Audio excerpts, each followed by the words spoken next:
Poésie buissonnière. Poésie buissonnière. Poésie buissonnière. Poésie buissonnière.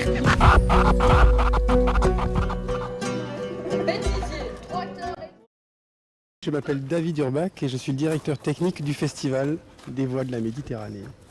Ce qui me motive, c'est la ville, c'est le festival en lui-même, c'est le spectacle, c'est ma passion.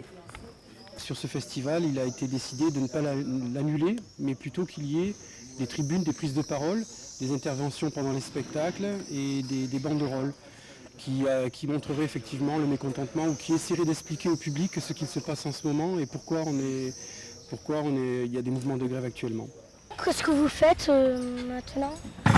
Alors du coup là on est en train d'installer une petite scène, des espaces publics et puis de la déco. Et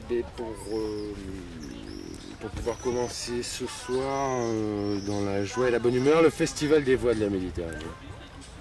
D'accord.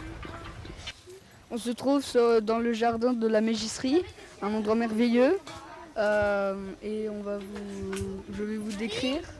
On peut se reposer, il y a des hamacs et une grande scène pour les spectacles. Je vous conseille, il y a une sieste poétique et musicale au jardin de la Mégisserie, animée par Marie-Pierre Terris. Il y aura plusieurs poètes, dont Ana Marc Gastao venant du Portugal et Azem Alasma venant de Syrie, accompagné d'un musicien Tam Garay. Le vendredi 18 juillet de 15h à 16h.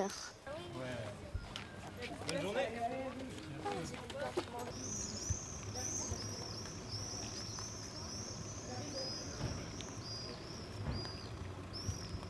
Alors moi j'ai été invité par la Galerie Maneuf dans un premier temps pour présenter ce travail-là qui s'appelle Nier demande d'asilo, qui est une suite de performances que j'ai fait à la Biennale de Venise, la Monumenta à Paris, la Biennale de Lyon, le Palazzo Grazier, la Cité internationale de l'immigration. Ce travail, en fait, c'est une suite de performances où j'arrive avec une petite valise et puis quelques instruments de musique.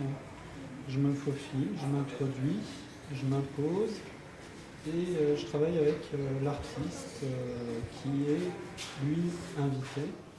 Donc c'est ce qu'on appelle des impromptus. L'asilo, en fait, en italien, ça a plusieurs possibilités. C'est la crèche, le nid. Et moi, c'est le nid qui m'intéresse. C'est-à-dire que je suis un peu un coucou.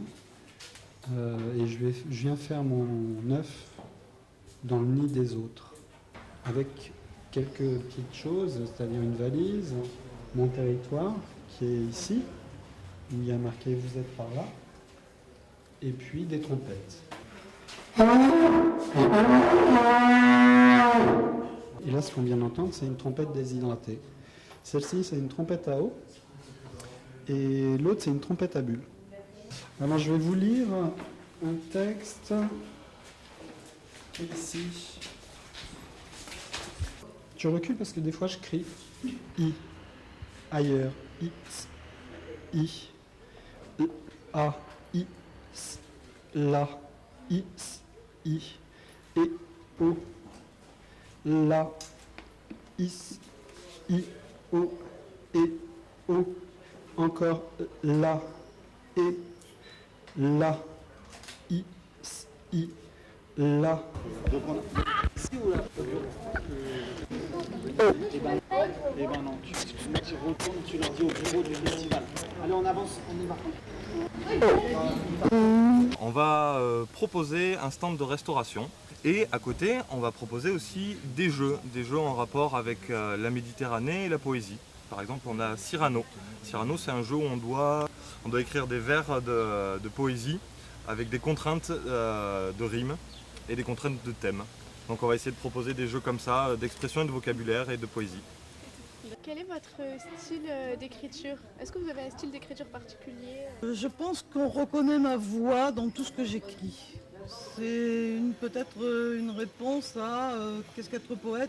On reconnaît à travers toutes sortes d'écrits une voix qui est celle qui surgit comme ça à l'improviste et qui fait que Tous les textes que l'on écrit ou que l'on lit de soi ont quelque chose, une petite musique intérieure.